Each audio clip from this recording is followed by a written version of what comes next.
Nuestro pan de cada día, alimento para el alma, Él es pan.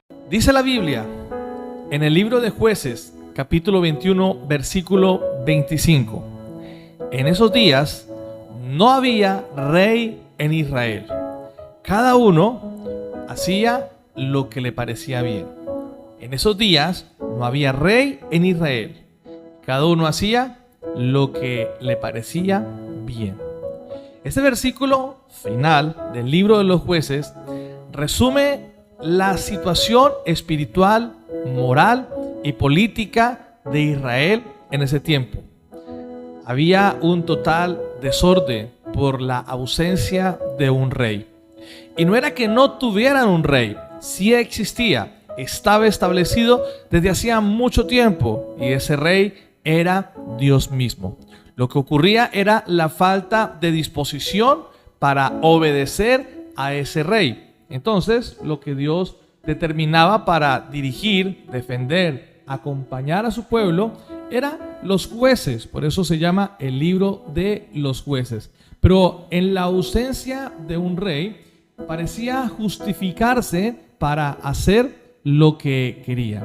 Había la ausencia de una autoridad, como literalmente dice la Biblia, no había rey en Israel, lo cual significa que no había liderazgo, no había dirección. Por supuesto, habían leyes de Dios que seguir, pero cada uno actuaba de acuerdo a sus propios criterios, a lo que mejor le parecía, lo que ellos pensaban que era lo más conveniente.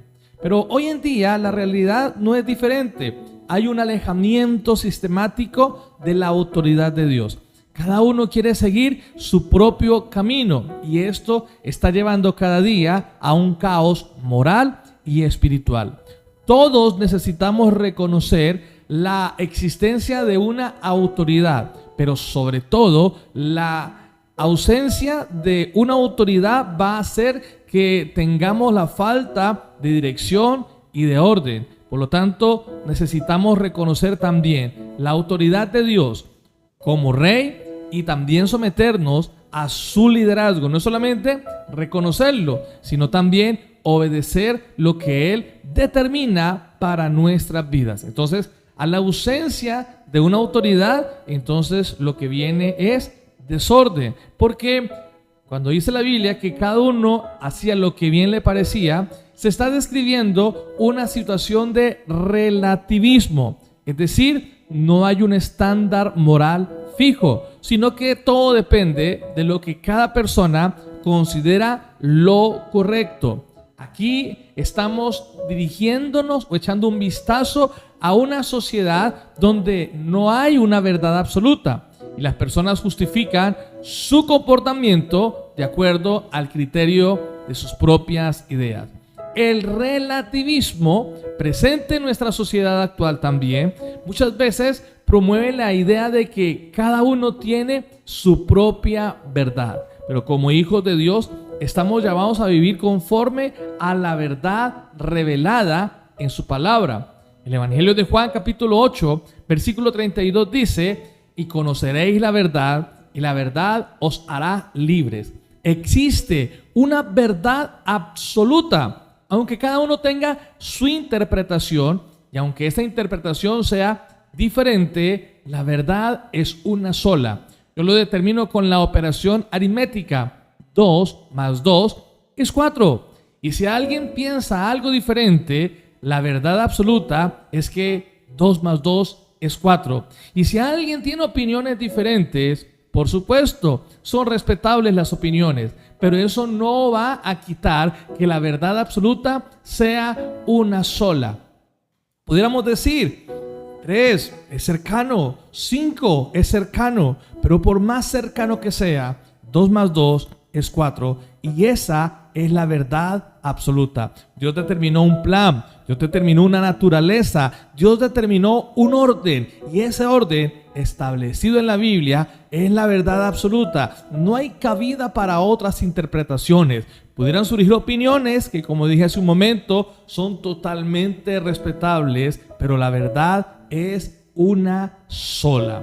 Aquí encontramos en esa falta de gobierno y autoridad, en ese relativismo moral, unas consecuencias que son las mismas consecuencias del alejamiento de Dios.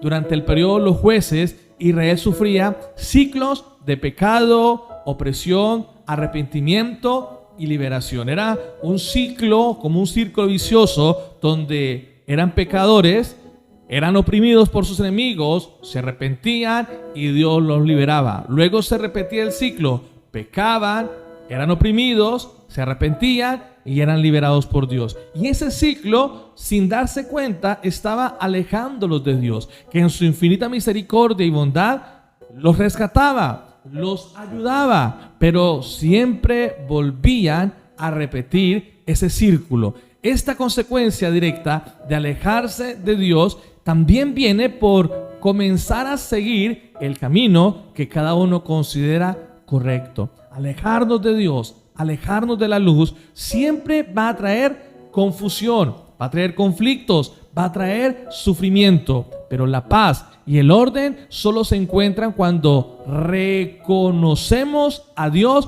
como el Señor de nuestras vidas. No que no hubiera un rey, existía, Dios estaba presente, tenía sus mandamientos, tenía sus estatutos, tenía sus órdenes, tenía un sistema de gobierno también, pero era desconocido porque las costumbres de los pueblos alrededor influían en esa desobediencia y en ese relativismo del pueblo de Dios.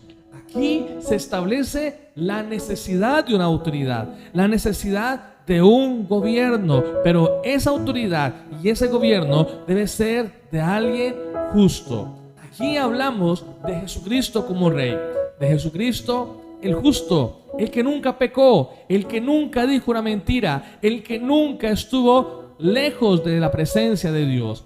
Él se sacrificó por usted y por mí en la cruz del Calvario para perdón de pecados y para darnos salvación y vida eterna, pero también para que pueda sentarse en un trono como ese Rey justo. Algunas personas consideran esta verdad escatológica, es decir, de los tiempos futuros, como que Cristo un día va a reinar sobre toda la humanidad. De hecho, hay una imagen religiosa que dice: yo reinaré. Pero no podemos esperar a que un día suene la trompeta para que Jesús empiece a gobernar. Desde hoy necesitamos someternos al gobierno de Dios. Desde hoy necesitamos someternos a la dirección de Dios, a la autoridad soberana de Dios. Tenemos a Cristo como Rey. No vamos a esperar a que suene la trompeta, a que venga la tribulación y la gran tribulación. Los que saben de escatología y han leído el Apocalipsis entienden de lo que hablo,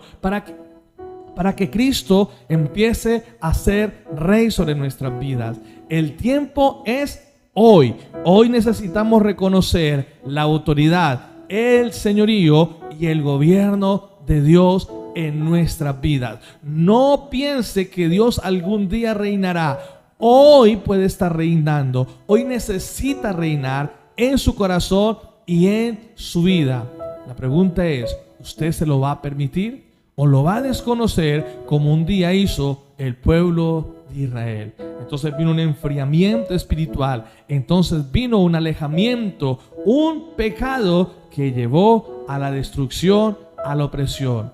Ellos oraban, se arrepentían, Dios los liberaba, pero volvían a pecar y hacían, como dice el versículo inicial, lo que bien les parecía. Vamos a orar al Señor. Y en esta oración, acostumbrada a pedir algo a Dios, a pedir sanidad, a pedir restauración, a pedir provisión, en esta oración le vamos a pedir al Señor que sea nuestro Rey.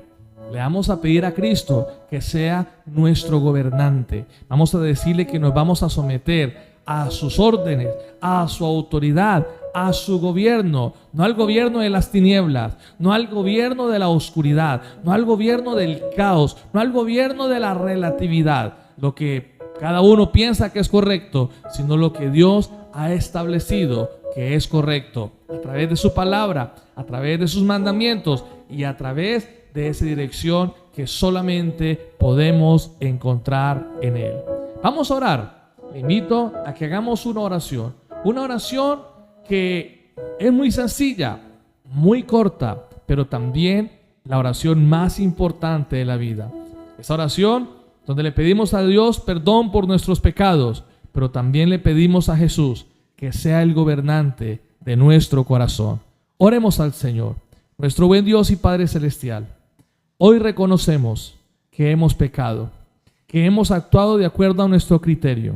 Dígale: Señor, he pecado, he desobedecido, he actuado conforme a lo que yo he querido y eso me ha alejado de ti, Señor. Me ha alejado de tu palabra, me ha alejado de tu presencia, me ha alejado de tu verdad. Hoy vengo orando, Señor, y hoy vengo a pedirte, Señor, perdón por todos los pecados que he cometido, por cada acto de mentira, de rebeldía, de inmoralidad y de maldad que he cometido. Dígale: Señor, soy culpable, he hecho lo malo delante de tus ojos, he pecado, he hecho lo incorrecto, he hecho lo que tú desapruebas, te he dado la espalda, Señor, y hoy te pido perdón por todos mis pecados. Hoy te pido perdón porque he vivido como el tiempo de los jueces, hago lo que me parece, pero desde hoy quiero hacer lo que a ti te parece. Desde hoy, Señor, te quiero entregar mi corazón.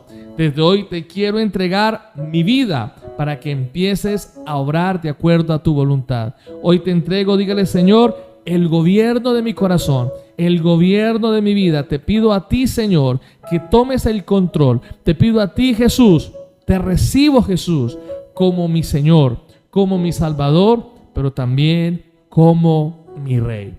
Dígale una vez más: Señor, hoy te recibo en mi corazón como mi Señor, como mi Salvador y como Rey. Perdóneme que insista, una vez más dígale: te recibo en mi corazón como mi Señor, como mi Salvador y como mi Rey. Y te pido, Señor amado, que tú estés en el trono de mi vida y que de hoy en adelante yo viva sometido a tu gobierno, a ese gobierno justo, a ese gobierno glorioso, a ese gobierno poderoso. Dígale y comprométase y concluye esta oración diciendo: de hoy en adelante haré lo que tú quieras que yo haga. En adelante, Señor, voy a actuar como tú quieres que actúe. Te voy a buscar en oración y en tu palabra, en el nombre de Jesucristo, nuestro Salvador. Amén. Jesús es pan de vida.